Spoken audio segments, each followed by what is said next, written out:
Hello, love. Welcome home to Eden. Yes, there are two kinds of men. Have you heard about this?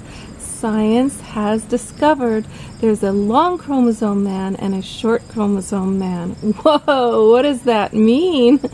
Well, I read this actually in the book Committed by Melissa Gilbert.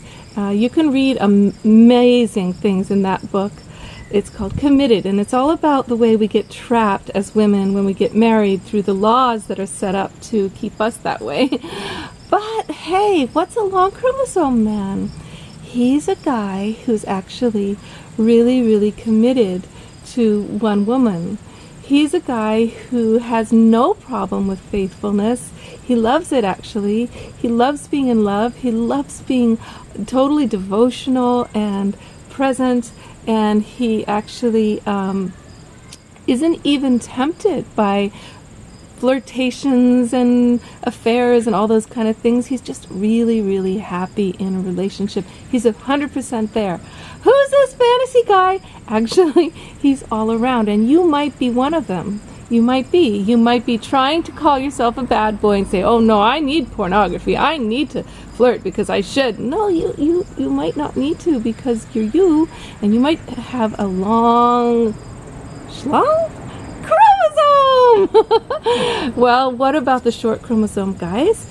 They are basically constantly flirtatious and always looking at woman after woman and really wants constant new women, and they're likely to have affairs and to even if they're in a long-term marriage, they're just tempted all the time. They're flirting, they're looking, and they make their woman feel like she's invisible probably at times, unless she's a woman who doesn't want it to be too obsessive or too close. Maybe she likes that.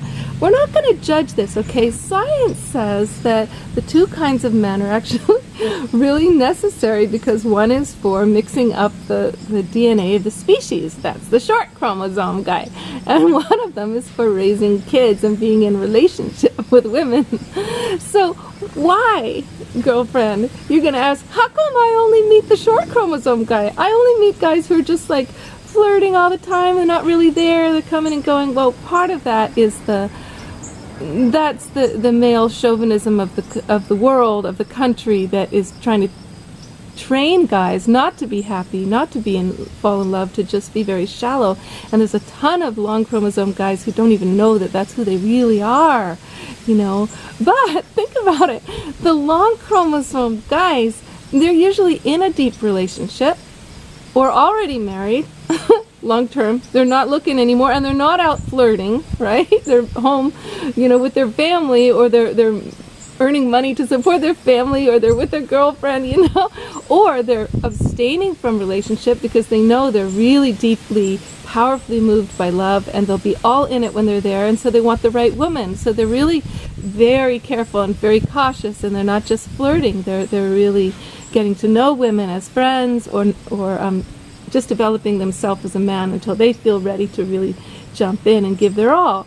And the short chromosome guys, man, you meet them all the time, right? They're at the supermarket, they're in the parking lot, they're walking, oh my God, walking down the street, they're making comments. Thank God for them, or we'd feel like we didn't exist as women, right? We do need the short chromosome guys to appreciate us along the way.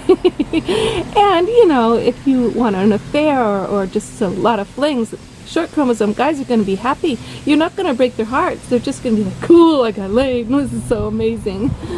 Oh, please don't stop. Oh, no. No.